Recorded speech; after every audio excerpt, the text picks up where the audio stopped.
Dominus vobiscum. Sequentia Sancti Evangelii secundum Ioannem.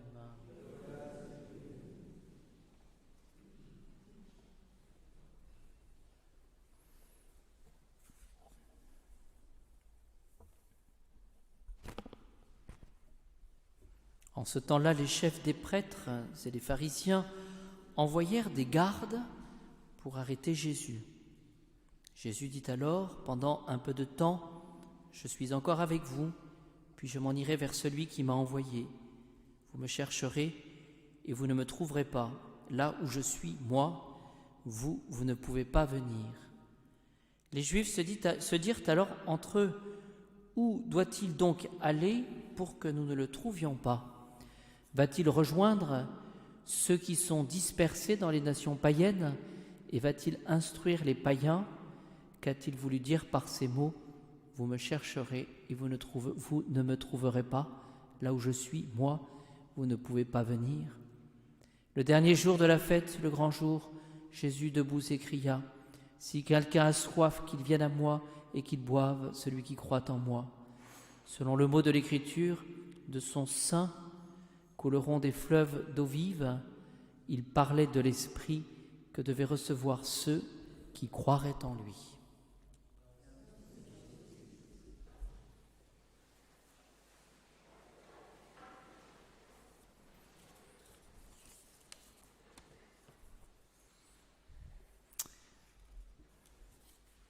Nous voyons ce soir que le ton change par rapport au Christ Jésus, en ce sens que les chefs des prêtres et les pharisiens ne cherchent pas uniquement à contredire Jésus, mais ils pensent à envoyer des gardes pour arrêter Jésus.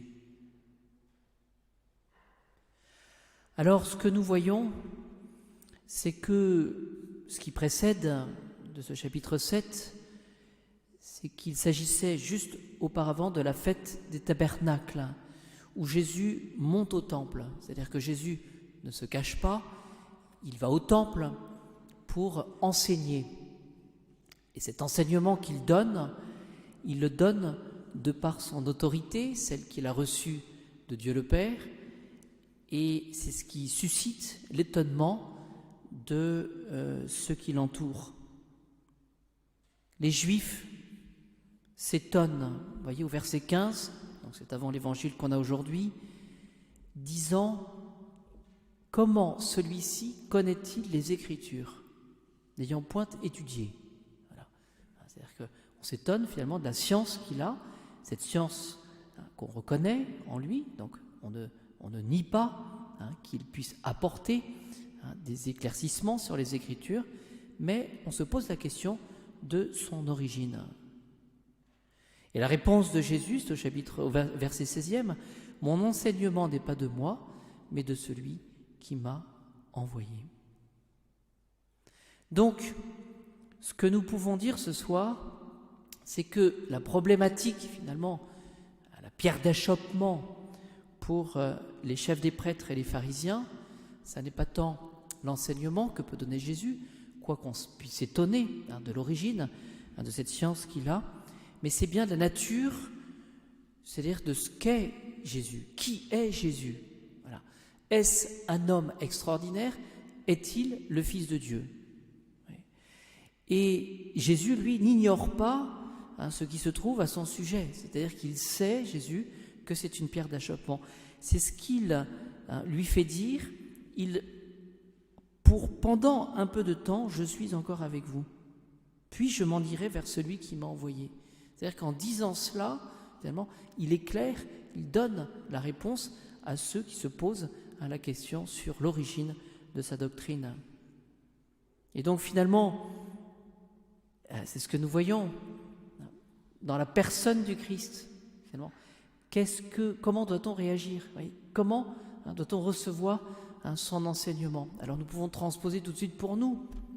Nous avons l'organisation de notre vie, nous avons nos habitudes de vie tout simplement, nos habitudes aussi de façon de concevoir peut-être même à notre foi, la façon de vivre notre foi. Et nous avons cette succession d'événements qui se présentent à nous. Voilà. Une rencontre, une difficulté, une épreuve. Voilà. Comment vais-je avoir la bonne disposition pour recevoir ce que le Christ Jésus veut nous donner? Alors, Jésus annonce à ses auditeurs qui ont résisté à tous ces appels et qui s'apprêtent à le faire mourir, qu'ils ne le trouveront plus. Alors ça mérite toute notre attention. Jésus indique finalement,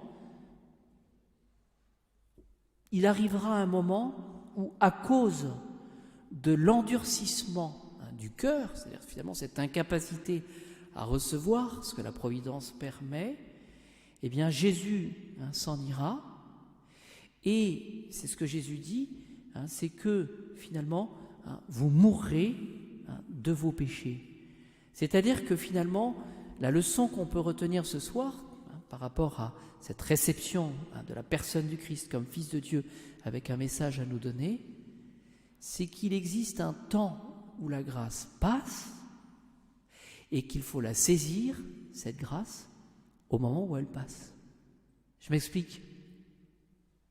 La grande tentation que nous avons finalement, c'est de ne pas vivre l'instant présent, où le Seigneur agit dans notre vie, où le Seigneur demande ses bonnes dispositions de réception de sa grâce actuelle. C'est le terme qu'on emploie. Nous avons deux écueils à éviter, c'est de rester de manière un petit peu passéiste. Autrefois c'était comme ça, mais du coup, c'était comme ça et maintenant c'est fini.